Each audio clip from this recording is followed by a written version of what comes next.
안녕하세요. 박경희 변호사입니다. 굉장히 오랜만에 유튜브로 인사를 드리네요. 제가 사실 그동안 좀 게으르기도 하고 좀 바쁘기도 하고 해서 유튜브 활동을 못했는데요. 이제부터 또 간간히 여러분들한테 도움이 될 수 있을 만한 내용들 다시 정리해서 좀 올려볼게요. 사실 제가 최근에 그 로스쿨생들을 대상으로 사내변호사 직역에 대해서 소개하는 자리를 여러 번 가졌거든요. 이제 그런 만남을 하면서 이제 제가 좀 느꼈던 게, 이 친구들이 사내 변호사의 장점에 대해서는 생각보다 잘 알고 있지만, 사내 변호사 직역의 단점에 대해서는 별로 생각해보지 않았구나라는 생각이 들더라고요. 그래서 사실 어떤 선택을 할 때든 장점과 단점을 모두 알아야지 좋은 선택을 할 수 있잖아요. 그래서 오늘은 사내 변호사 직역의 장점과 단점을 한번 설명을 드리려고 합니다. 사내 변호사 요새 진짜 상당히 인기가 있는데요. 사내 변호사 장점은 많은 분들이 알고 계세요.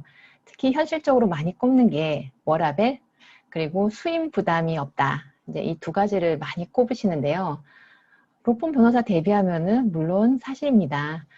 아, 워라밸의 경우에는 사실 이제 회사의 기업 문화라던가 아니면 나의 직속 상사 이제 성향에 따라서 좀 차이가 있을 수 있기는 하지만 사내 변호사를 많이 뽑는 이제 대기업 기준으로 봤을 때 52시간제가 많이 정착이 되다 보니까 아무래도 로펌 변호사 대비해서는 이제 워라밸이 좀 더 지켜지는 거는 사실인 것 같습니다.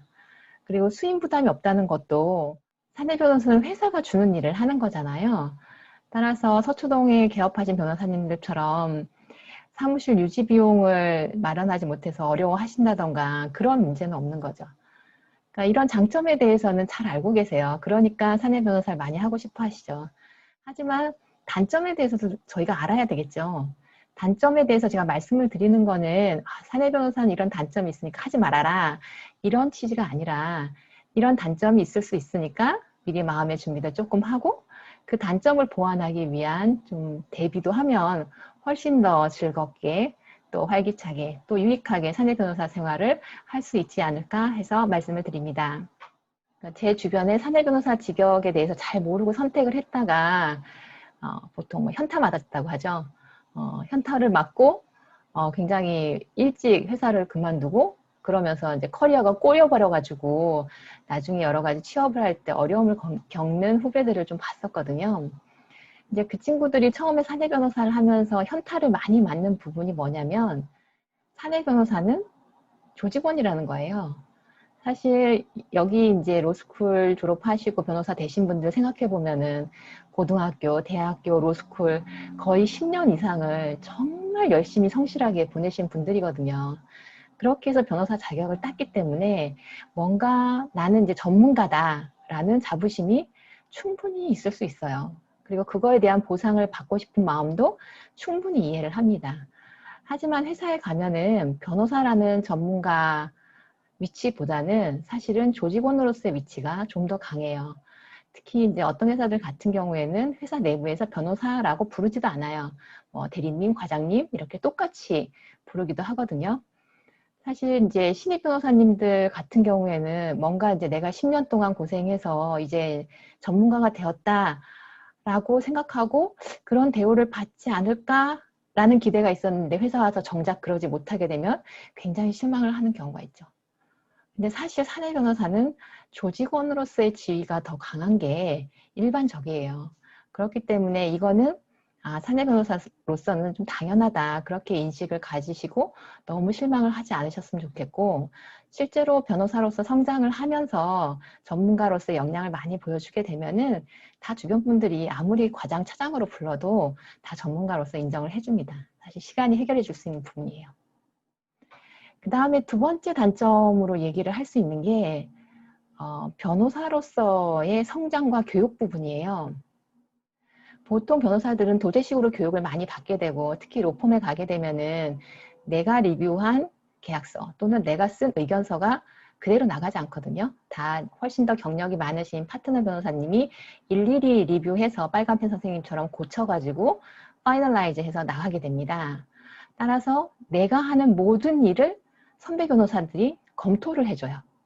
사실 그 속에서 굉장히 성장을 많이 할 수 있거든요.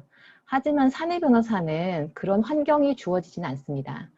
물론 이제 변호사인 법무팀장님이 있을 수 있지만 법무팀장님이 내가 하는 거를 일일이 다 리뷰를 해주실 수 없어요. 그분들 굉장히 바쁘세요. 따라서 사내 변호사는 나한테 주어진 일만 하는 게 아니라 부가적으로 나의 성장을 위해서 노력을 스스로 하셔야 돼요. 보통 이제 주니어 변호사님들이 갖추어야 될 역량이라고 했을 때 이제 사안을 보고 리서치하는 능력, 그리고 논리적으로 답을 찾는 능력, 그리고 찾은 답을 이제 정확한 문장으로 쓰는 문장력, 이 세 가지를 좀 기르시는 게 필요한데 위에 선배 변호사님들이 봐주시는 게 가장 좋기는 하지만 그게 안 된다고 했을 때 그냥 포기하고 그냥 있는 대로만 할래 라고 하기보다는 부가적으로 내가 어떤 노력을 더 해서 이런 변호사로서의 기본 역량을 더 갖출 것인지 그런 노력을 별도로 하시면 좋을 것 같습니다.